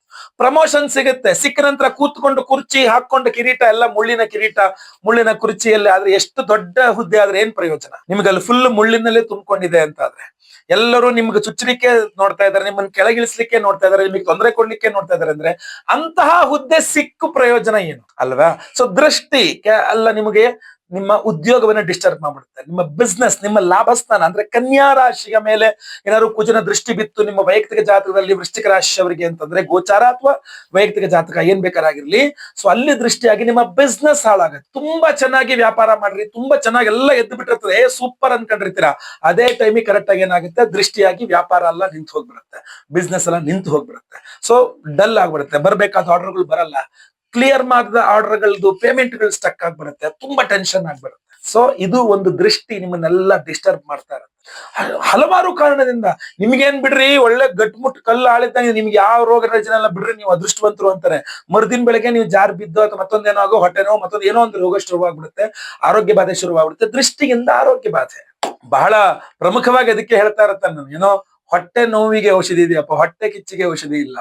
ಮನುಷ್ಯನ ಹಿಡ್ಕೋಬಹುದು, ಮನುಷ್ಯನ ಮನಸ್ಸನ್ನ ಹಿಡ್ಕೊಳಕ್ ಆಗಲ್ಲ. ಆ ಮನಸ್ಸು ಕುಣಿದು ಕುಣಿದು ಕುಣಿದು ಕುಣಿದು ನಿಮ್ಮ ಮೇಲೆ ದೃಷ್ಟಿ ಆಗದಂಗೆ, ನಿಮ್ಮ ಸ್ನೇಹಿತರಿರಬಹುದು ಅಥವಾ ನಿಮ್ಮವರ ಯಾರು ಬೇಕಾದ್ರೂ ದೃಷ್ಟಿ. ಸೊ ಈ ದೃಷ್ಟಿಯಿಂದಾಗಿ ನಿಮಗೆ ಆರೋಗ್ಯ ಬಾಧೆ, ಉದ್ಯೋಗ ಬಾಧೆ, ವ್ಯಾಪಾರ ಬಾಧೆ, ವಿವಾಹ, ದಾಂಪತ್ಯ, ಸಂತಾನಾದಿ, ಅಥವಾ ನೋಡಿ ಮನೆ ಸೈಟ್ ತಗೊಳ್ತೀರಾ, ದೃಷ್ಟಿ ಆಗೋಯ್ತು, ಮನೆ ಕಟ್ಸ್ತೀರಾ, ದೃಷ್ಟಿ ಆಗೋಯ್ತು, ಮನೆ ಪರ್ಚೇಸ್ ಮಾಡಿದ್ರಿ, ಫ್ಲಾಟ್ ಪರ್ಚೇಸ್ ಮಾಡಿದ್ರಿ, ದೃಷ್ಟಿ ಆಗೋಯ್ತು, ಜಮೀನ್ ತಗೊಂಡ್ರಿ, ದೃಷ್ಟಿ ಆಗೋಯ್ತು. ಬಹಳಷ್ಟು ಜನ ಬಂದ್ ಕೇಳ್ತಾರೆ, ಗುರು ಚೆನ್ನಾಗಿದ್ದೆ, ನೀವು ಎಲ್ಲ ಹೇಳಿದ್ರಿ ಸೈಟ್ ತಗೋ, ಮನೆ ತಗೋ, ಪರವಾಗಿಲ್ಲ ಅಂದ್ರಿ, ತಗೊಂಡೆ, ಮನೆ ತಗೊಂಡ ಮೇಲೆ ನಂಗೆ ಸಮಸ್ಯೆ ಶುರುವಾಯ್ತು, ಆ ಜಾಗದಲ್ಲಿ ಏನೋ ತೊಂದರೆ ಇದೆಯಾ ಅಂತ ಕೇಳಿ ಶುರು ಮಾಡ್ತಾರೆ. ಇರ್ಬೋದು, ಸಾಮಾನ್ಯವಾಗಿ ಸ್ವಲ್ಪ ವಾಸ್ತು ದೋಷಗಳು ಎಲ್ಲ ಇದ್ದಾಗ ಏನಾದ್ರು ಸಮಸ್ಯೆ ಆಗ್ಬೋದು. ಬಟ್ ದೃಷ್ಟಿಯಿಂದ ಎಲ್ಲ ಆಗ್ಬಿಡುತ್ತೆ, ಮೊದಲನೇ ತಿಂಗಳ ಕಂತು EMI ಕೂಡ ಕಟ್ಟಕ್ ಆಗ್ದಿರೋ ಅಷ್ಟು ನಿಮಗೆ ದೃಷ್ಟಿ ಆಯ್ತು ಅಂದ್ರೆ, ಅಥವಾ ಎರಡನೇದೋ ಮೂರನೇದೋ EMI ನಿಮಗೆ ಕಟ್ಟೋ ಅಷ್ಟರಲ್ಲಿ ತುಂಬಾ ಸಮಸ್ಯೆ ಆಗ್ತಾ ಇದೆ ಅಂದ್ಮೇಲೆ ದೃಷ್ಟಿ ಎಷ್ಟು ಕೆಲಸ ಮಾಡ್ತದೆ ಅನ್ನುವಂಥದ್ದು ಯೋಚನೆ ಮಾಡಿ. ಸೊ ಹೊಸ ಗಾಡಿ ತಗೊಂಡ್ರಿ, ಬೈಕೋ ಕಾರೋ ಏನೋ ತಗೊಂಡ್ರಿ, ಅಥವಾ ಹೊಸ ವಾಹನ ತಗೊಂಡ್ರಿ, ಮನೆ ಮೊಬೈಲ್ ತಗೊಂಡ್ರಿ, ದೃಷ್ಟಿಯಾಗಿ ಬಿದ್ದು ಒಡೆದೋಯ್ತು. ಎಲೆಕ್ಟ್ರಿಕ್ ಐಟಮ್ಸ್ಗಳು ಏನೋ ಒಂದು ಟಿವಿನೋ ಫ್ರಿಜ್, ಎಲೆಕ್ಟ್ರಾನಿಕ್ ಐಟಮ್ಸ್ಗಳು, ಟಿವಿ, ಫ್ರಿಜ್, ವಾಷಿಂಗ್ ಮಿಷಿನ್ ಏನೋ ಅಂತ ತಗೊಂಡ್ರಿ, ದೃಷ್ಟಿ ಬಿದ್ದು ಸುಟ್ಟೋಯ್ತು. ಆಗುತ್ತೆ. ಬಟ್ಟೆ ಹಾಕೊಂಡ್ರೆ ಜನಕ್ಕಾಗಲ್ಲ ರೀ, ನಾವು ಒಳ್ಳೆ ಬಟ್ಟೆ ಹಾಕೊಂಡು ನೋಡಿದ್ರೆ ಜನಕ್ಕೆ ನೋಡಕ್ಕಾಗಲ್ಲ. ಇಂತಹ ದೃಷ್ಟಿಯ ಪರಿಸ್ಥಿತಿಯಲ್ಲಿ ನಾವಿದೀವಿ. ಸೊ ಆದ್ರಿಂದ ನಮಗೆ ಬಹಳ ಪ್ರಮುಖವಾಗಿ ಒಂದು ಕವಚ ಬೇಕಾಗ್ತದೆ. ವಿಶೇಷವಾದ ಚಿಕ್ಕ ಪುಟ್ಟ ಪರಿಹಾರವನ್ನು ನಾನು ಹೇಳ್ತೇನೆ ನೋಡಿ. ಇದಕ್ಕೆ ಕಾರಣ ಈ ಗ್ರಹಗಳ ಸ್ಥಿತಿ ಒಂದು, ನಿಮಗೆ ಕೆಟ್ಟ ಕೆಟ್ಟ ದೃಷ್ಟಿಗಳು ಬೀಳ್ಲಿಕ್ಕೆ ಅಂದಾಗ ಈ ಎಲ್ಲ ಏನು ಕೆಟ್ಟ ದೃಷ್ಟಿ ಇದೆಯಲ್ಲ, ಇದನ್ನ ನಿವಾರಣೆ ಮಾಡ್ಲಿಕ್ಕೋಸ್ಕರವಾಗಿ ಒಂದು ಗ್ರಹಗಳ ಆರಾಧನೆ. ಈಗ ಕುಜನಿಂದ ಆಯ್ತಪ್ಪ, ನೀವು ಸುಬ್ರಹ್ಮಣ್ಯನ ಕ್ಷೇತ್ರಗಳಿಗೆ ಹೋಗಿ ಅಲ್ಲಿ ಒಂದು ತುಲಾಭಾರ ಸೇವೆಯನ್ನ ವರ್ಷಕ್ಕೊಂದ್ಸಲನೋ ಮಾಡ್ಕೊಂಡ್ರೆ ಸಾಕು. ಅಥವಾ ಅಲ್ಲಿ ನಮ್ಮ ಮನೆ ಹತ್ರದಲ್ಲಿ ಯಾರು ಸುಬ್ರಹ್ಮಣ್ಯನ ದೇವಸ್ಥಾನ ಇದ್ರೆ ಕೆಂಪು ವಸ್ತ್ರದಲ್ಲಿ ತೊಗರಿ ಬೇಳೆಯನ್ನ ಸಮರ್ಪಣೆ ಮಾಡ್ತಕ್ಕಂಥದ್ದು, ತೊಗರಿ ಬೇಳೆಯನ್ನ ಕೆಂಪು ವಸ್ತ್ರದಲ್ಲಿ ಯಾವ್ದೋ ಪುರೋಹಿತರಿಗೆ ದಾನ ಮಾಡ್ತಕ್ಕಂಥದ್ದು, ಮಂಗಳವಾರಗಳು ನಿಮ್ಮ ದೃಷ್ಟಿ ದೋಷವನ್ನು ಸುಮಾರು ಕಡಿಮೆ ಮಾಡಿ ಸುಬ್ರಹ್ಮಣ್ಯ ಸ್ತೋತ್ರಗಳನ್ನ ಪಠನೆ ಮಾಡಬಹುದು. ಇದೆಲ್ಲ ಅಲ್ದೇನೆ ಒಂದು ನಾರ್ಮಲ್ ಆಗಿ ಇನ್ನೂ ವಿಶೇಷವಾದಂತ ಪರಿಹಾರ ಬರ್ತದೆ. 3 ದ್ರವ್ಯ ಬೇಕು. ಅದರಲ್ಲಿ ಕಲ್ಲುಪ್ಪು, ಆಮೇಲೆ ಸಾಸಿವೆ, ಕಪ್ಪು ಸಾಸಿವೆ, ಬಿಳಿ ಸಾಸಿವೆ, ಈ 3 ಹಿಡ್ಕೊಂಡು ನೀವು ಮುಷ್ಟಿಯಲ್ಲಿ ಅದು 3 ಮಿಕ್ಸ್ ಮಾಡ್ಕೊಂಡು ನಿಮಗೆ ನಿವಾಳಿಸಿ, ಯಾರ ಬೇರೆಯವ್ರ ಕಡೆಯಿಂದ ನಿಮಗೆ ನಿವಾಳಿಸ್ಬಿಟ್ಟು ನೀವು ಆ ಬೆಂಕಿಯಲ್ಲಿ ಹಾಕ್ತಕ್ಕಂಥದ್ದು, ಕೆಂಡದ ಮೇಲೆ ಅದನ್ನ ಹಾಕ್ತಕ್ಕಂಥದ್ದು, ಚಟ ಚಟ ಚಟ ದುರದೋದಂಗೆ ನಿಮ್ಮ ದೃಷ್ಟಿಯೆಲ್ಲ ಪರಿಹಾರ ಆಗ್ತದೆ. ಕೆಂಪು ನೀರು, ವೃಶ್ಚಿಕ ರಾಶಿಯವರಿಗೆ ಕೆಂಪು ನೀರಲ್ಲಿ ನಾವು ಹಾನ ಅಂತ ಕರೀತಾರೆ ನಮ್ಮೂರ್ ಕಡೆ. ಅದನ್ನ ಕೆಂಪು ನೀರು, ಕುಂಕುಮದ ನೀರು ಮಾಡ್ಬಿಟ್ಟು ಒಂದು ಪ್ಲೇಟಲ್ಲಿ ಹಾಕೊಂಡು ನಿಮಗೆ ಹಿಂಗೆ ನಿವಾಳಿಸಿ ದೃಷ್ಟಿ ತೆಗೆದು ಹೊರಗಡೆ ಚೆಲ್ತಕ್ಕಂಥದ್ದಿಲ್ಲ, ಅದು ಕೂಡ ನಿಮ್ಮ ದೃಷ್ಟಿಯನ್ನು ಪರಿಹಾರ ಮಾಡ್ತದೆ. ಲಿಂಬೆಹಣ್ಣು ನಿವಾಳಿಸಿ ಹಾಕ್ಬೋದು, ತೆಂಗಿನಕಾಯಿ ನಿಮಗೆ ನಿವಾಳಿಸ್ಬೋದು. ಅದ್ರ 3 ಕಣ್ಣು ಕಾಣಬೇಕು, ಅದ್ರ ಹಂಗೆ ಇಟ್ಕೋಬಾರ್ದು, ತೆಗೆದುಬಿಟ್ಟು 3 ಕಣ್ಣು ಕಾಣಬೇಕು, ನಿಮಗೆ ನಿವಾಳಿಸ್ಬಿಟ್ಟು ಹೊಡೆದಾಕ್ಬೋದು. ಅದು ಕರ್ಪೂರ ಹಚ್ಚಿ ಬೇಕಾದ್ರೆ ಹೊಡಿಬಹುದು, ಕರ್ಪೂರ ಇಲ್ಲದೆ ಬೇಕಾದ್ರೆ ಹೊಡಿಬಹುದು. ಬೂದು ಗುಂಬಳಕಾಯಿ ನಿವಾಳಿಸಿ ಹೋಗ್ತಾರೆ. ವಿಶೇಷವಾಗಿ ಮಂಗಳವಾರಗಳಲ್ಲಿ ದೃಷ್ಟಿ ತೆಗೆಸ್ಕೊಳ್ಳಿ, ಅಮಾವಾಸ್ಯೆಗಳಲ್ಲಿ ದೃಷ್ಟಿ ತೆಗೆಸ್ಕೊಳ್ಳಿ, ಹುಣ್ಣಿಮೆಗಳಲ್ಲಿ ದೃಷ್ಟಿ ತೆಗೆಸ್ಕೊಳ್ಳಿ. ವೃಶ್ಚಿಕ ರಾಶಿಯ ದೃಷ್ಟಿ ಸುಮಾರು ಪರಿಹಾರ ಆಗುತ್ತೆ. ಇಲ್ಲ, ಈ ವಿಡಿಯೋ ಡಿಸ್ಕ್ರಿಪ್ಷನ್ ಅಲ್ಲಿ ಒಂದು ಲಿಂಕ್ ಹಾಕಿರ್ತೀನಿ ಮಂತ್ರದ್ದು. ಡೈಲಿ ಮಲ್ಗೋಕಿನ ಮುಂಚೆ ಆ ಒಂದು ವಿಶೇಷವಾದಂತಹ ಮಂತ್ರವನ್ನು 9 ಬಾರಿ ಕೇಳಿಸ್ಕೊಂಡು ಮಲ್ಕೊಳ್ಳಿ, ದೃಷ್ಟಿ ದೋಷ ಸುಮಾರು ಪರಿಹಾರವಾಗುತ್ತೆ. ಇನ್ನು ನಾನು ಇನ್ನೊಂದು ಭಾಗ ಹೇಳಿದೆ, ಇನ್ನೊಂದು ಮುಖ್ಯವಾಗಿ ಕೆಟ್ಟ ಕನಸುಗಳು. ಕೆಟ್ಟ ಕನಸುಗಳು ಏನಕ್ಕೆ ಬೀಳುತ್ತದೆ, ಅದಕ್ಕೆ ಪರಿಹಾರ ಏನು, ಅದು ಕೂಡ ಇದರಲ್ಲೇ ಹೇಳ್ತಾ ಇದ್ದೇನೆ ನಾನು. ನೋಡಿ, 2 ಕಾರಣಗಳಿರುತ್ತೆ. ಒಂದು ವಾಸ್ತು ದೋಷ. ನೀವು ವಾಸ ಮಾಡುವ ಮನೆ, ಸ್ವಂತ ಮನೆ ಆಗಿರ್ಲಿ, ಬಾಡಿಗೆ ಮನೆ ಆಗಿರ್ಲಿ, ಲೀಸ್ ಮನೆ ಆಗಿರ್ಲಿ, ಏನೋ ಕಂಪ್ನಿ ಕಡೆಯಿಂದ ಕೊಟ್ಟಿರ್ತಕ್ಕಂಥದ್ದು ಕ್ವಾರ್ಟರ್ಸ್ ಆಗಿ ಏನಾಗಿರ್ಲಿ, ವಾಸ್ತು ದೋಷ ಪರ್ಟಿಕ್ಯುಲರ್ ಜಾಗದಲ್ಲಿ ಇದೆ ಅಂತಂದಾಗ ಸಾಮಾನ್ಯವಾಗಿ ಏಳಿಗೆನೇ ಇರಲ್ಲ, ಶುಭ ಕಾರ್ಯಗಳಾಗಲ್ಲ, ಆರೋಗ್ಯ ಬಾಧೆಗಳು, ಬಿಸ್ನೆಸ್ ಲಾಸ್, ಈ ಮೇಲಿಂದ ಮೇಲಿಂದ ಮೇಲಿಂದ ಮೇಲಿಂದ ಸಮಸ್ಯೆಗಳಾಗ್ತಾನೆ ಇರುತ್ತೆ. ಅದನ್ನು ಹೊರತುಪಡಿಸಿ ಕೆಟ್ಟ ಕನಸುಗಳು ಕೂಡ, ವಾಸ್ತು ಚೆನ್ನಾಗಿಲ್ಲ ಮನೆಯಲ್ಲಿ ಅಂದ್ರೆ ಕೆಟ್ಟ ಕನಸುಗಳು ಬೀಳ್ತಾನೆ ಇರುತ್ತೆ. ನಾವು ಅದಕ್ಕೆ ವಾಸ್ತು ಶಾಂತಿ ಹೋಮವನ್ನು ಮಾಡ್ತಾ ಇದ್ದೇವೆ. ಯಾಕಂದ್ರೆ ನಿಮ್ಮ ಮನೆಗಳಲ್ಲಿ ನೀವು ವಾಸ್ತು ಶಾಂತಿ ಮನೆ ಅಂದ್ರೆ ಬಾಡಿಗೆ ಮನೇಲಿ ಇರ್ತಾರೆ, ದುಡ್ಡು ಎಲ್ಲಿ ಇರ್ಬೇಕು, ಅವಕಾಶ ಎಲ್ಲಿ ಸಿಗ್ತದೆ, ಓನರ್ ಒಪ್ಪಲ್ಲ, ಏನೇನೋ ಸಮಸ್ಯೆಗಳು ಇರ್ತದೆ. ಬಾಡಿಗೆ ಮನೆಯಲ್ಲೆಲ್ಲ ಸಪರೇಟ್ ಆಗಿ ವಾಸ್ತು ಶಾಂತಿ ಹೋಮಗಳು ಮಾಡ್ಕೊಳ್ಳಿ. ಅದಕ್ಕೆ ನಾವು ಮಾಡಿ ಅದರ ಹೋಮದ ಬಸವನ್ನು ನಿಮಗೆ ಕಳಿಸಿ ವಿಶೇಷ ಪ್ರಸಾದವನ್ನು ಸಹ ಕೊಡ್ತೇವೆ. ಇರ್ಲಿ, ಈ ವಿಡಿಯೋ ಎಂಡಲ್ಲಿ ಹೇಳ್ತೇನೆ ಅದ್ರ ಬಗ್ಗೆ. ಈ ವಾಸ್ತು ದೋಷದಿಂದಾಗೂ ಕೆಟ್ಟ ಕೆಟ್ಟ ಕನಸುಗಳು ಬೀಳುತ್ತೆ. ಮಲ್ಕೊಂಡಾಗ ಯಾರೋ ಕುತ್ತಿಗೆ ಚಿಕ್ಕದಂಗ ಆಯ್ತು, ಕೆಟ್ಟ ಕನಸು ಬಿತ್ತು, ಬೆಚ್ಚ ಬಿದ್ದೆ, ಹೆದರಿಕೆ ಆಯ್ತು, ಭಯ ಆಯ್ತು, ಇಂಥದೆಲ್ಲ ಇರುತ್ತೆ. ಅದನ್ನು ಹೊರತುಪಡಿಸಿದ್ರೆ ನೆಗೆಟಿವ್ ಎನರ್ಜಿ ಹೊರಗಡೆಯಿಂದ, ಈಗ ನೀವು ಹೊರಗಡೆ ಹೋಗ್ತೀರಾ, ಇವಾಗ ಬೆಳಗ್ಗೆ ಎದ್ದು ಕೆಲ್ಸಕ್ಕೆ ಹೋಗ್ತೀರಾ, ಅಂಗಡಿಗೆ ಹೋಗ್ತೀರಾ, ಅಥವಾ ಹೆಂಗಸರು ಮನೆಯಲ್ಲಿ ಮಾರ್ಕೆಟ್ಗೆ ಹೋಗ್ತಾರೆ, ತರಕಾರಿ ತರಕ್ ಹೋಗ್ತಾರೆ, ಏನೋ ಒಂದು ಕಾರಣಕ್ಕೆ ಹೊರಗಡೆ ಹೋಗ್ತೀವಿ. ಈ ಹೊರಗೆ ಹೋಗಿ ಒಳಗೆ ಬರತಕ್ಕಂಥದ್ದು, ಹೊರಗೆ ಹೋಗ್ಬೇಕಾ ಕರೆಕ್ಟ್ ಆಗಿ ಹೋಗಿರ್ತೀರ, ಒಳಗ್ ಬರ್ಬೇಕಾದ್ರೆ ಹಂಗೆ ಬರಲ್ಲ. ನೀವು ಯಾವ ಕೆಲಸ ಐಟಮ್ ತರಕ್ ಹೋಗಿದ್ರಲ್ಲ, ಅದ್ರ ಜೊತೆಗೆ ಬಹಳ ಪ್ರಮುಖವಾಗಿ ನೀವು ಒಂದಿಷ್ಟು ನೆಗೆಟಿವ್ ಎನರ್ಜೀಸ್ ತಗೊಂಡ್ಬರ್ತೀರಾ ಒಳಗಡೆ, ಫ್ರೀ ಆಫ್ ಕಾಸ್ಟ್ ಆಗಿ ತಗೊಂಡ್ಬಂದ್ಬಿಡ್ತೀರಾ. ಇಲ್ಲಿ ಗಮನಿಸಬೇಕಾದಂತ ವಿಚಾರ, ಹೊರಗಡೆಯಿಂದ ನೀವು ಬರ್ಬೇಕಾದ್ರೆ ಯಾವ್ದೋ ಒಂದು ಹಾಸ್ಪಿಟಲ್ ಮೂಲಕ ಪಾಸ್ ಆಗಿರ್ತೀರಾ, ಒಂದು ಸ್ಮಶಾನದ ಮೂಲಕ ಪಾಸ್ ಆಗಿರ್ತೀರಾ, ಒಂದ್ 3 ರಸ್ತೆ ಸೇರೋ ಜಾಗ ಅಂತೂ 200% ಪಾಸ್ ಆಗೇ ಆಗಿರ್ತಾರೆ. ಯಾಕೆಂದ್ರೆ ಒಂದ್ ರೋಡ್ ಇನ್ನೊಂದು ರೋಡಿಗೆ ಹೋಗಿ ಜಾಯಿನ್ ಆಗ್ಲೇಬೇಕು, ಜಾಯಿನ್ ಆಯ್ತು ಅಂದ್ರೆ ಅದು ಟೀ ಆಗಿರುತ್ತೆ. ಸೊ ಇಂತಹ ದೋಷಗಳಿದ್ದಾಗ ಏನು ಪರಿಹಾರ ಅಂದ್ರೆ, ಅದೆಲ್ಲ ನೆಗೆಟಿವ್ ಎನರ್ಜೀಸ್ ಜೊತೆಗೆ ನೋಡಿ, ಹಳೆ ಕಾಲದಲ್ಲಿ ಏನಾಗಿತ್ತು, ಮನೆ ಒಳಗಡೆ ಬರುವ ಮುನ್ನ ಕಾಲ್ ತೊಳ್ಕೊಂಡ್ ಮನೆ ಒಳಗ್ ಬಾ ಅನ್ನೋ ಪರಿಸ್ಥಿತಿ ಇತ್ತು. 3 ಬೆಡ್ರೂಮ್ ಹೌಸ್ ಇಂದ 2 ಬೆಡ್ರೂಮ್ ಹೌಸ್ ಬಂದು, ಅಲ್ಲಿಂದ ಸಿಂಗಲ್ ಬೆಡ್ರೂಮ್ ಹೌಸ್ ಬಂದು, ಈಗ ಎಲ್ಲಿ ಬಂದಿದೆ, ಒಂದೇ ಒಂದು ರೂಮು, ಅದ್ರಲ್ಲೇ ಹಾಲು, ಅದೇ ಅಡಿಗೆ ಮನೆ, ಅಲ್ಲೇ ಮಲ್ಗೋದು, ಅಲ್ಲೇ ಅಷ್ಟು ಚಿಕ್ಕದಾಗಿ ಬಂದಿದ್ದಾನೆ ಮನುಷ್ಯ ಈಗ ಪಾಪ ಇದಾಗಿ ಬರ್ತಾ. ಸೊ ಹಿಂಗಿದ್ದಾಗ ಹೊರಗಡೆ ನಾವು ಕಾಲ್ ತೊಳೆಯೋದಿರ್ಲಿ, ಶೂ ಕೂಡ ಹೊರಗಡೆ ಬಿಚ್ಚಲ್ಲ, ಅದನ್ನು ಒಳಗೆ ತಗೊಂಡ್ಬಿಟ್ಟಿರ್ತೀವಿ. 3-4 ಸಾವಿರ ರೂಪಾಯಿ, 5-6 ಸಾವಿರ ರೂಪಾಯಿ ಶೂ ಅಂತ ತಗೊಂಡು ಒಳಗೆ ಇಟ್ಕೊಂಡಿರ್ತೀವಿ. ಸೊ ಅದರಿಂದ ಚಪ್ಪಲಿ ಶೂಗಳು ಮನೆ ಒಳಗೆ ಬರಬಾರದು, ಆಯ್ತಾ? ಇದು ಒಂದು ಕಡೆ. ಎರಡನೇದಾಗಿ, ನೀವು ಮನೆ ಒಳಗೆ ಬಂದಾಗ ಕಾಲ್ ತೊಳ್ಕೊಂಡು ಮನೆ ಒಳಗೆ ಬರಬೇಕು. ಅದು ನಿಮ್ಗೆ ಅವಕಾಶ ಇಲ್ಲ ಅಂದ್ರೆ ಅಟ್ಲೀಸ್ಟ್ ರಾತ್ರಿ ಮಲಗುವ ಮುನ್ನ ಒಂದ್ಸಲ ಕೈ ಕಾಲು ತೊಳ್ಕೊಂಡು, ಈ ವಿಡಿಯೋ ಡಿಸ್ಕ್ರಿಪ್ಷನ್ ಕೊಟ್ಟಿದ್ದೀನಲ್ಲ, ಆ ಮಂತ್ರವನ್ನು 9 ಬಾರಿ ಕೇಳಿಸ್ಕೊಂಡು ಮಲ್ಕೊಳ್ಳಿ. ಅಟ್ಲೀಸ್ಟ್ ಸ್ವಲ್ಪ ನೆಗೆಟಿವ್ ಎನರ್ಜೀಸ್ ಫ್ರೀ ಆಗುತ್ತೆ. ಏನಾಗ್ಬಿಡುತ್ತೆ, ಆ ನೆಗೆಟಿವ್ ಎನರ್ಜೀಸ್ ಎಲ್ಲ ನೀವು ತಗೊಂಡ್ಬಂದು ಅದ್ರ ಈಗ ಎಲ್ಲೆಲ್ಲೋ ಓಡಾಡ್ಕೊಂಡ್ ಬಂದಿರ್ತೀರ, 3 ರಸ್ತೆ ಜಾಗ ಯಾವನೋ ಒಬ್ಬ ಕೋಳಿ ಮೊಟ್ಟೆ ಹೊಡೆದಾಕಿರ್ತಾನೆ, ಯಾರಪ್ಪ ಬೇರೆ ಏನೋ ನೆಗೆಟಿವ್ ಎನರ್ಜೀಸ್ ತೆಗೆದು ಅದ್ರ ನಿವಾರಿಸ್ಬಿಟ್ಟು ಹಾಕಿರ್ತಾನೆ. ಎಲ್ಲ 3 ರಸ್ತೆ ಸೇರೋ ಜಾಗ ಅಂದ್ರೆ ಅದೇ ಕತೆ ಆಗಿರ್ತದೆ. ನೀವು ಅಲ್ಲಿಂದ ನೆಗೆಟಿವ್ ಎನರ್ಜೀಸ್ ತಗೊಂಡು ಮನೆಗೆ ಬಂದಾಗ ಮಲ್ಕೊಂಡಾಗ ಹಿಂಗೆ ಕೆಟ್ಟ ಕನ್ಸು ಬಿಡೋದು, ಯಾರೋ ಕುತ್ತಿಗೆ ಹಚ್ಚಿದಂಗ, ಇದೆಲ್ಲ ಆಗುತ್ತೆ ಸಾಮಾನ್ಯ. ಅದಕ್ಕೆ ಇನ್ನೊಂದು ಸಿಂಪಲ್ ಪರಿಹಾರವನ್ನು ಹೇಳ್ತಾನೆ. ಈ ಸ್ತೋತ್ರ ಈ ಶ್ಲೋಕ ಕೇಳ್ಕೊಂಡು ಈ ಮಂತ್ರವನ್ನ ಕೇಳಿಸ್ಕೊಂಡು ಮಲ್ಕೊಳ್ಳೋದು ಒಂದಿದ್ರೆ, ಒಂದು ಸಿಂಪಲ್ ಪರಿಹಾರ ಹೇಳ್ತಾನೆ ನಿಮ್ಗೆ. ಏನಂತಂದ್ರೆ, ಮಲಗುವ ದಿಕ್ಕನ್ನು ಕೂಡಲೇ ಬದಲಾಯಿಸಬೇಕು ಅಂತ. ಅಂದ್ರೆ ನಿಮಗೆ ರಾತ್ರಿ ಪೂರ್ವಕ್ಕೆ ತಲೆ ಹಾಕೊಂಡು ಪಶ್ಚಿಮಕ್ಕೆ ಕಾಲ ಹಾಕೊಂಡು ಮಲ್ಕೊಂಡಿದ್ರಿ, ತುಂಬಾ ಕೆಟ್ಟ ಕನ್ಸು ಬೀಳ್ತಾ ಇತ್ತು, ಸಡನ್ ಆಗಿ ಎಚ್ಚರ ಆಯ್ತು. ಸಿಂಪಲ್, ಯಾವ ಕಡೆ ತಲೆ ಹಾಕಿದ್ರು ಆ ಕಡೆ ಕಾಲ್ ಹಾಕಿ, ಯಾವ ಕಡೆ ಕಾಲ್ ಹಾಕಿದ್ರು ಆ ಕಡೆ ತಲೆ ಹಾಕೊಂಡು ಮಲ್ಕೊಂಬಿಡಿ, ಉಲ್ಟಾ ಮಲ್ಕೊಂಬಿಟ್ರೆ ಸಾಕು. ತತ್ಕ್ಷಣದ ಪರಿಹಾರ. ಈ ಫಸ್ಟ್ ಏಡ್ ಇದ್ದಂಗೆ ಇದು. ಮಿಕ್ಕಿದ ಕಾರಣ ಪರಿಹಾರ ಆಮೇಲೆ ನೋಡ್ಕೊಂಡ್ರೆ ಫಸ್ಟ್ ಏಡ್ ಇದ್ದಂಗೆ ಇದು. ತಕ್ಕಂತ ನಿಮಗೆ ಆ ಕೆಟ್ಟ ಕನಸಿಂದ ಹೊರಗೆ ಬೀಳುತ್ತೆ. ಅಥವಾ ಕೆಲವರಿಗೆ ರಾತ್ರಿ ಎಲ್ಲ ನಿದ್ದೆ ಬಂದ್ಬಿಟ್ಟಿರುತ್ತೆ ಕನ್ಸಲ್ಲೇ, ಬೆಳಗ್ಗೆ ಎದ್ಮೇಲೆ ಗೊತ್ತಾಗುತ್ತೆ ರಾತ್ರಿ ಎಲ್ಲ ಕನ್ಸು ಅಂತ. ಅವತ್ತಿನ ದಿವಸ ರಾತ್ರಿ ಮಲಗ್ಬೇಕಾದ್ರು ಅಟ್ ಲೀಸ್ಟ್ ಉಲ್ಟಾ ಮಲ್ಕೊಂಡ್ರೆ ನಿಮಗೆ ಆ ಕೆಟ್ಟ ಕನಸುಗಳು ಬೀಳಲ್ಲ, ಆರಾಮಾಗಿ ನೀವು ಇದನ್ನ ಮಾಡ್ಲಿಕ್ಕೆ ಸಾಧ್ಯ ಆಗ್ತದೆ. ಸೊ ಆದ್ರಿಂದ ಇದನ್ನ ಬಹಳ ಪ್ರಮುಖವಾಗಿ ನೀವು ಗಮನಿಸಬೇಕು. ಈ ಚಿಕ್ಕ ಪರಿಹಾರವನ್ನಾದ್ರೂ ನೀವು ಅಳವಡಿಸ್ಕೊಳ್ಬಹುದು, ಆಯ್ತಾ, ಈ ಕೆಟ್ಟ ಕನಸಿಂದ ಹೊರ ಬರ್ಲಿಕ್ಕೆ. ಇಲ್ಲ ಬಹಳ ಪವರ್ಫುಲ್ ಆಗಿರ್ತಕ್ಕಂಥ ಪರಿಹಾರ ಬೇಕು, ವೃಶ್ಚಿಕ ರಾಶಿಯವರ ಎಲ್ಲಾ ದೃಷ್ಟಿ ದೋಷ, ಮಾಟ ಮಂತ್ರ ಅಥವಾ ಈ ಕೆಟ್ಟ ಕನಸುಗಳು, ಯಾಕಂದ್ರೆ ಕೆಟ್ಟ ಕನಸುಗಳು ಅಂದ್ರ ಸೊ ಆ ಒಂದು ವಿಶೇಷವಾದ ಪರಿಹಾರ ಏನಪ್ಪಾ ಅಂತಂದ್ರೆ ಜನವರಿ 29ನೇ ತಾರೀಕು ಬುಧವಾರ ಅಮಾವಾಸ್ಯೆ ಪರ್ವ ದಿನದಿಂದು ನಾವು ನಿಮಗೋಸ್ಕರವಾಗಿ ಒಂದು ವಿಶೇಷವಾದಂತಹ, ಅಂದ್ರೆ ನಿಮ್ಮ ಎಲ್ಲ ಕೆಟ್ಟ ಕನಸುಗಳು ಏನು ಬೆಚ್ಚಿ ಬೀಳ್ತಾ ಇದ್ದೀರಲ್ಲ, ಆ ಕೆಟ್ಟ ಕನಸುಗಳು, ಹೆದರಿಕೆ, ಆ ಭಯದ ವಾತಾವರಣ ನಿವಾರಣೆ ಆಗಬೇಕು ಅಂತ ಸ್ವಪ್ನೇಶ್ವರಿ ಹೋಮ ಅಂತ ಒಂದು ವಿಶೇಷವಾದಂತಹ ಹೋಮವನ್ನು ಮಾಡ್ತಾ ಇದ್ದೇವೆ. ಆ ಸ್ವಪ್ನೇಶ್ವರಿ ಹೋಮ ಏನಿದೆಯಲ್ಲ, ಕೆಟ್ಟ ಕನಸನ್ನ ನಿವಾರಣೆ ಮಾಡಿ ಒಂದು ಒಳ್ಳೆ ಕನಸು ಬಂದ್ರೆ ಆ ಕನಸು ನನ್ಸಾಗಿದ್ರೆ ಎಷ್ಟು ಚೆನ್ನಾಗಿರ್ತಿತ್ತು ಅನ್ನುವ ಆಸೆ ಇರುತ್ತಲ್ಲ ನಿಮ್ದು. ಉತ್ತಮವಾದಂತಹ ಸಂತೋಷದಾಯಕವಾದಂತಹ ಕನಸುಗಳು ಬೀಳು, ಅಥವಾ ಕನಸು ಬೇಡ ಒಳ್ಳೆ ನಿದ್ದೆ ಬರೋ ರೀತಿಯಲ್ಲಾದ್ರೂ ಸ್ವಪ್ನೇಶ್ವರಿ ಮಂತ್ರ ಅಂತ ಬರುತ್ತೆ ನಮ್ಮಲ್ಲಿ. ಸೊ ಆ ಸ್ವಪ್ನೇಶ್ವರಿ ಮಂತ್ರದಿಂದ ಹೋಮ ಮಾಡ್ತೇವೆ. ಅಷ್ಟೇ ಅಲ್ಲ, ನಿಮ್ಮೆಲ್ಲರ ಕುದೃಷ್ಟಿ, ನಾನು ಆಗ್ಲೇ ಬುಡದಿಂದ ಈ ವಿಡಿಯೋ ಬುಡದಿಂದ ನಾನು ಹೇಳಿರುವಂತದ್ದು ಒಂದೇ, ಕುದೃಷ್ಟಿ, ಕೆಟ್ಟ ದೃಷ್ಟಿ, ಆ ಕೆಟ್ಟ ದೃಷ್ಟಿ ಪರಿಹಾರವಾಗ್ಲಿ ಅಂತ ನಾವು ಕುದೃಷ್ಟಿ ಪರಿಹಾರ ಹೋಮ ಅಂತ ಮಾಡಿ ವಿಶೇಷವಾದಂತಹ ಈ ಕೃಷ್ಣ ಕೀಲಕ ರತ್ನವನ್ನ ಕೊಡ್ತಾ ಇದ್ದೇವೆ. ಕುದೃಷ್ಟಿ ಪರಿಹಾರ ಮಂತ್ರ ಅಂತಲೇ ಆ ಮಂತ್ರ ಬರ್ತದೆ. ಆ ಮಂತ್ರದಿಂದಲೇ ಹೋಮವನ್ನು ಮಾಡಿ ಈ ಕೃಷ್ಣ ಕೀಲಕ ರತ್ನವನ್ನು ಎನರ್ಜೈಸ್ ಮಾಡ್ತೇವೆ. ಸ್ವಪ್ನೇಶ್ವರಿ ಮಂತ್ರ ಹಾಗೂ ಕುದೃಷ್ಟಿ ಪರಿಹಾರ ಮಂತ್ರದಿಂದ ಹೋಮ ಮಾಡಿ ಈ ಒಂದು ವಿಶೇಷವಾದಂತಹ ಕೃಷ್ಣ ಕೀಲಕ ರತ್ನವನ್ನ ಎನರ್ಜೈಸ್ ಮಾಡ್ರಿ. ಬರೀ ಅಷ್ಟೇ ಅಲ್ಲ, ನಾವು ಮಹಾ ವಾಸ್ತು ಶಾಂತಿ ಹೋಮವನ್ನು ಸಹ ಮಾಡ್ತಾ ಇದ್ದೇವೆ. ನಾನು ಆಗ್ಲೇ ಹೇಳಿದೆ, ಒಂದು ಮನೆಯಲ್ಲಿ ಕೆಟ್ಟ ಕೆಟ್ಟ ಕನ್ಸು ಬೀಳ್ತಾ ಇದೆ ಅಂತಂದಾಗ, ಅಥವಾ ಒಂದು ಮನೆಗೆ ಹೋದ ಮೇಲೆ ಬರೀ ಕೆಟ್ಟದಾಗ್ತಾ ಇದೆ, ಮನೆಯಲ್ಲಿ ದುಡ್ಡು ಉಳಿತಾ ಇಲ್ಲ, ಎಷ್ಟು ಸಂಪಾದನೆ ಮಾಡಿದ್ರು ಉಳಿತಾ ಇಲ್ಲ, ಕೆಲಸ ಕಳ್ಕೊಳ್ತಾ ಇದ್ದೀನಿ, ಹೊಸ ಕೆಲಸ ಸಿಗ್ತಾ ಇಲ್ಲ, ಬಿಸ್ನೆಸ್ ಆಗ್ತಾ ಇಲ್ಲ, ಮನೆಯಲ್ಲಿ ಶುಭ ಕಾರ್ಯ ಆಗ್ತಾ ಇಲ್ಲ, ಸಾಲಗಳು ತೀರ್ತಾ ಇಲ್ಲ, ಒಳ್ಳೆ ಆರೋಗ್ಯ ಬರ್ತಾ ಇಲ್ಲ, ಮನೆಯ ವಾಸ್ತು ಕೂಡ ಇಂಪಾರ್ಟೆಂಟ್ ಆಗುತ್ತೆ. ಬಾಡಿಗೆ ಮನೆಗಳಲ್ಲಿ ನಾನು ಹೇಳ್ತೇನೆ ಆದಷ್ಟು ಮನೆ ಖಾಲಿ ಮಾಡಿ ಇನ್ನೊಂದು ಮನೆಗೆ ಹೋಗ್ರಿ ಅಂತ. ಬಟ್ ಇನ್ನೊಂದು ಮನೆಗೆ ಹೋದ್ರು ಕೂಡ ಅಲ್ಲೂ ಅದೇ ಆಗಲ್ಲ ಅನ್ನೋದಕ್ಕೆ ಏನ್ ಗ್ಯಾರಂಟಿ? ಎಲ್ಲ ಕಡೆ ವಾಸ್ತು ಸಮಸ್ಯೆ ಇರುತ್ತಲ್ಲ. ಸೊ ಅದರಿಂದ ವಾಸ್ತು ಶಾಂತಿ ಹೋಮ ಅನ್ನುವಂಥದ್ದು ಹೋಗ್ಲಿ. ಬಾಡಿಗೆ ಮೇಲೆ ವಾಸ್ತು ಹೋಮನ ಅಂದ್ರೆ ಓನರ್ಗಳು ಒಪ್ಕೊಳಲ್ಲ, ಅವಕಾಶ ತುಂಬಾ ಚಿಕ್ಕ ಜಾಗ, ಆರ್ಥಿಕ ಶಕ್ತಿ ಇರಲ್ಲ, ದುಡ್ಡಿಂದು ತುಂಬಾ ಖರ್ಚಾಗತ್ತೆ. ಸೊ ಇದೆಲ್ಲ ನೋಡಿದಾಗ ಒಂದು ಪರಿಹಾರ ಬೇಕಲ್ಲ, ಅದಕ್ಕೆ ನಾವೇ ನಿಮಗೋಸ್ಕರ ಮಹಾ ವಾಸ್ತು ಶಾಂತಿ ಹೋಮವನ್ನು ಮಾಡ್ತಾ ಇದ್ದೇವೆ. ಬಹಳ ಪ್ರಮುಖವಾಗಿ ಈ ಒಂದು ವಿಶೇಷವಾದ ಕೃಷ್ಣ ಕೀಲಕ ರತ್ನವನ್ನ ಕುದೃಷ್ಟಿ ಪರಿಹಾರ ಹೋಮ, ಸ್ವಪ್ನೇಶ್ವರಿ ಹೋಮ, ಮಹಾ ವಾಸ್ತು ಶಾಂತಿ ಹೋಮ, ಸ್ವಯಂವರ ಪಾರ್ವತಿ ಹೋಮ, ಗುರು ಶಾಂತಿ ಶನಿ ಶಾಂತಿ ಸಹಿತ ಮಹಾ ನವಗ್ರಹ ಶಾಂತಿ ಹೋಮಗಳಲ್ಲಿ ಎನರ್ಜೈಸ್ ಮಾಡಿ ಈ ಕೃಷ್ಣ ಕೀಲಕ ರತ್ನ ನಿಮಗೆ ಕಳಿಸ್ಕೊಡ್ತೇವೆ. ನೀವೇನ್ ಮಾಡ್ಬೇಕು ನೋಡಿ, ನೀವು ಎಲ್ಲಾ ಹೋಮಗಳ ಭಸ್ಮ, ಕುಂಕುಮಾರ್ಚನೆ, ಕುಂಕುಮ ಪ್ರಸಾದನ ಡೈಲಿ ಹಣೆಗೆ ಹಚ್ಕೊಂಡು ಈ ವಿಶೇಷವಾದಂತಹ ಕೃಷ್ಣ ಕೀಲಕ ರತ್ನವನ್ನ ನಿಮ್ಮ ಹಾಸಿಗೆಯಲ್ಲಿ ಇಟ್ಕೊಂಡು ಮಲ್ಕೊಳ್ಬೇಕು. ನೀವು ಬಳಸಿದನ್ನ ಇನ್ನೊಬ್ಬರಿಗೆ ಕೊಡಬಾರದು, ಇಷ್ಟು ಮಾತ್ರ ನೀವು ಗಮನಿಸ್ಕೊಂಡ್ರೆ ಆಯ್ತು. ಇದನ್ನ ತಗೊಂಡು ನಿಮ್ಮ ಹಾಸಿಗೆಯಲ್ಲಿ ನಿಲ್ಸಿಟ್ಕೊಂಡ್ರೆ ಚುಚ್ಚಿಬಿಡುತ್ತೆ, ಅದಕ್ಕೆ ನಾ ಜವಾಬ್ದಾರನಲ್ಲ. ಮತ್ತೆ ಹಿಂಗ್ ಮಲಗಿಸಿ ಅದನ್ನ ನೀಟಾಗಿ ಹಿಂಗ್ ಮಲಗಿಸಿ, ಇದು ಕೆಳಗಡೆ ಹಾಸಿಗೆ ಇರ್ತದೆ, ಅದ್ರ ಮೇಲೆ ಕೃಷ್ಣ ಕೀಲಕ ರತ್ನ ಇರ್ತದೆ, ಇದ್ರ ಮೇಲೆ ಮತ್ತೆ ಹಾಸಿಗೆ ಹಾಸ್ಕೋಬಹುದು, ಒಂದು ಲೇಯರ್ ಚಾದ್ರ ಏನಾರು ಇಟ್ಕೊಳ್ಬಹುದು ನೀವು, ಆಯ್ತಾ.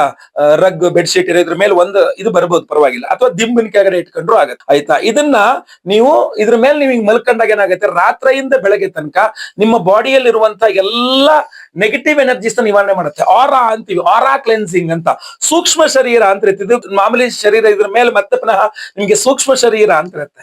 ಯಾವಾಗ ಸೂಕ್ಷ್ಮ ಶರೀರ ಡಿಸ್ಟರ್ಬ್ ಆಗುತ್ತೆ ಅವಾಗ ನಮಗೆ ನೆಗೆಟಿವ್ ಎನರ್ಜೀಸ್ ಜಾಸ್ತಿ ಬರುತ್ತೆ. ನೀವು ಹೊರಗಡೆ ಹೋದಾಗ, ಹೊರಗಡೆ ಎಲ್ಲ ಓಡಾಡ್ಬೇಕಾದ್ರೆ, ಅಥವಾ ಲೇಡೀಸ್ ಒಂದು ಪೀರಿಯಡ್ಸ್ ಟೈಮ್ ಅಲ್ಲಿ ಇರಬಹುದು, ಅವಾಗೆಲ್ಲ ಸೂಕ್ಷ್ಮ ಶರೀರ ಡಿಸ್ಟರ್ಬ್ ಆಗಿರುತ್ತೆ. ಹೊರಗಡೆ ಎಲ್ಲ ಸಂಚಾರ ಮಾಡ್ಕೊಂಡು ಬಂದಿರ್ತಾರೆ, ಎಲ್ಲ ನೆಗೆಟಿವ್ ಎನರ್ಜೀಸ್ ಇಟ್ಕೊಂಡಿರುತ್ತೆ. ಅಥವಾ ಪುರುಷರೇ ಆಗಿರ್ಬೋದು, ಗಂಡಸರೇ ಆಗಿರ್ಬೋದು, ಮಕ್ಕಳು ದೊಡ್ಡವರು ಯಾರು ಬೇಕಾರಾಗಿರ್ಬಹುದು, ಹೊರಗಡೆ ಏನೋ ಒಂದು ಭಯ ಪಟ್ರು, ಒಂದು 3 ರಸ್ತೆ ಜಾಗದ ಏನೊಂದು ದಾಟ್ಬಿಟ್ರು, ಮತ್ತೊಂದೇನೋ ಆ ಹೆದರಿಕೆ ಭಯ ಇರುತ್ತಲ್ಲ, ಅದು ನಿವಾರಣೆ ಮಾಡ್ಬೇಕು. ಆ ನೆಗೆಟಿವ್ ಎನರ್ಜೀಸ್ ಎಲ್ಲ ನಿವಾರಣೆ ಮಾಡ್ಬೇಕು ಅಂದ್ರೆ ರಾತ್ರಿ ಮನೆಗೆ, ಅಂದ್ರೆ ಸಂಜೆ ಎಲ್ಲ ಮುಗಿಸ್ಕೊಂಡು ಮನೆಗೆ ಬರ್ತೀರಾ, ಮಕ್ಕಳು ಟ್ಯೂಷನ್ ಮುಗಿಸ್ಕೊಂಡ್ ಬರ್ತಾರೆ, ಅಥವಾ ಯಜಮಾನರು ಉದ್ಯೋಗದಿಂದ ಅಂಗಡಿಯಿಂದ ಏನೋ ಬರ್ತಾರೆ, ಕೈಕಾಲು ತೊಳ್ಕೊಂಡು ಒಂದ್ಸಲ ಕೂತ್ಕೊಂಡು ನಾನು ಹೇಳುವಂತ ಈ ವಿಡಿಯೋ ಅಂಡಲ್ಲಿ ಹೇಳುವಂತ ಮಂತ್ರಗಳನ್ನ ಒಂದು 9 ಬಾರಿ ಕೇಳಿಸ್ಕೊಂಡು, ಕೈಕಾಲು ತೊಳ್ಕೊಂಡು ಊಟ ತಿಂಡಿ ಮಾಡ್ಕೊಂಡೆಲ್ಲ ಮಲ್ಕೊಳ್ತಿರಲ್ಲ, ಮಲ್ಕೊಳ್ಳೋ ಮುಂದೆ ಮಂತ್ರ ಕೇಳಿಸ್ಕೊಳ್ತೀರಾ, ಮಂತ್ರ ಕೇಳಿಸ್ಕೊಂಡು ಮಲ್ಕೊಂತಿರಲ್ಲ, ಹಾಸಿಗೆಯಲ್ಲಿ ನೀವು ಇದನ್ನ ಇಟ್ಕೊಳ್ತಕ್ಕಂಥದ್ದು ಅತ್ಯಂತ ಶುಭಪ್ರದವಾಗಿರುತ್ತೆ. ಹಾಸಿಗೆಯಲ್ಲಿ ಈ ಕೃಷ್ಣ ಕೀಲಕ ರತ್ನವನ್ನ ನೀವು ಇಟ್ಕೊಂಡು ಮಲಗಿದಾಗ ಬೆಳಗ್ಗೆ ಒಳಗೆ ನಿಮ್ಮ ಏನು ಎಲ್ಲಾ ನೆಗೆಟಿವ್ ಎನರ್ಜಿ ಆರಾಸ್ ಎಲ್ಲ ಇದಾಗಿರುತ್ತೆ. ಹಾಗೂ ಸ್ವಪ್ನೇಶ್ವರಿ ಹೋಮದಲ್ಲಿ ಎನರ್ಜೈಸ್ ಆಗಿರುತ್ತೆ.